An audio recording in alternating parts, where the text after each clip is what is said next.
Yo, what's up mga Lodi? Palaboy OFW here. So for today's vlog mga idol, may tropa tayo sa Pilipinas nagtatanong. Isa siyang ex-abroad dito sa Kuwait mga idol, Middle East. Ang tanong niya mga Lods. Pero bago natin sagutin niya ng tanong niya is disclaimer lang.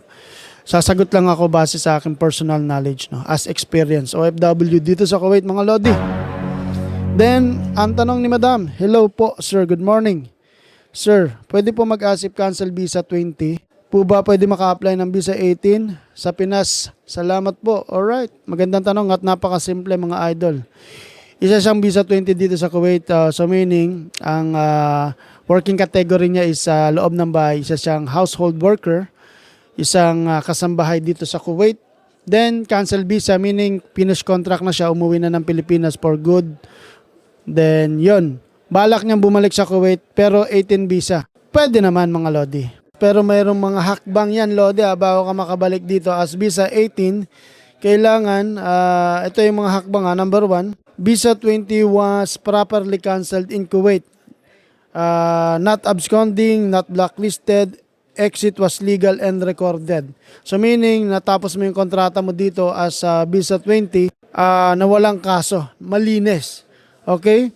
Number 2, no ban or penalty was issued. Some visa 20 cases get a temporary ban, usually 1 to 2 years, depending on the reason for cancellation. If the employer reported absconding, this is a problem. So, walang kaso ka dapat na iniwan dito nung nag-exit ka ng Kuwait as visa 20. She has a new sponsor or employer for visa 18. The company must process the work permit, medical, police clearance, and embassy stamping are required. Ito yun kapag may company, private company na mag-hire sa kanya from the Philippines as visa 18. She applies from outside Kuwait, visa 20 to visa 18 cannot be changed inside Kuwait. Applying from Philippines is the correct process. Tama, kailangan mo muna mag-exit ng Kuwait as visa 20 ng malinis. Wala kang kaso, wala kang absconding, wala kang runaway. Then balik ka dito sa Kuwait, private company but visa 18 ka na. Okay, basta malinis lang, Lods. Kailangan na wala kang kaso rito sa Kuwait. Alright, let's say nahuli ka, nagpa-part-time dito na hindi ka naman allowed tapos kinancel yung visa mo ng employer mo. So may record ka sa police ng nag-part-time na walang permit sa employer mo, hindi ka allowed mag-part-time. So malabo ka na makabalik dito as visa 18. May mga certain time siguro pero alamin mo sa sa abogado locally kung makakapasok ka. Alright?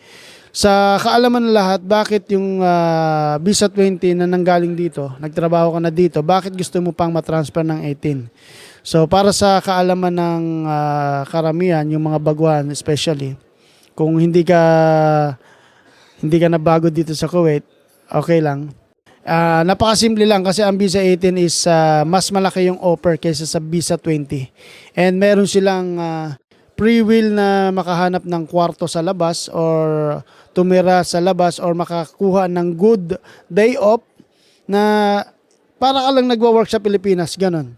Kumpara kasi sa bahay, limitado yung day off mo, then limitado yung mga galaw mo. Tsaka yung salary mo sa bahay, yun lang mismo. Kung ano yung pagpasok mo rito hanggang sa pagtapos ng kontrata, ganun lang. Aside na bibigyan ka ng mga bonus ng employer mo as visa 20. Then sa visa 18 naman is advantage mo kapag natapos ka ng finish contract mo sa unang company. Kung ang visa mo is transferable, is pwede ka makakuha dito ng ibang trabaho locally na mas mataas ang sahod or isa ka ng skilled worker, di ba? Then matitake advantage mo yun. Ayun yung advantage ng visa 18. Kaya marami sa visa 20 umuwi ng Pilipinas and then nagtatransfer, nag-a-apply sa Pilipinas pa rin papuntang Kuwait as visa 18. Kasi nakita nila yung diferensya, malaking diferensya ng visa 18. So, yun lang, Lods. At sa lahat ng gustong magtanong, PM lang kayo. And Madam, sana nasagot ko yung tanong mo. Pwede ka mag-apply dito as visa 18. Then mag-ingat ka lang sa mga fake recruiter na nag-hire sa Pilipinas. Okay, tsaka alamin mo kung anong klaseng visa 18 kasi may different type ng visa 18 May project visa, mag-search ka ng mabuti, alamin mo. So yun lang mga idol, Palaboy OFW here. Please comment down below kung saang bansa kayo naroroon, and kung may natutunan ka mga Lodi, please share sa kapwa mo aplikante dyan sa Pilipinas. Alright?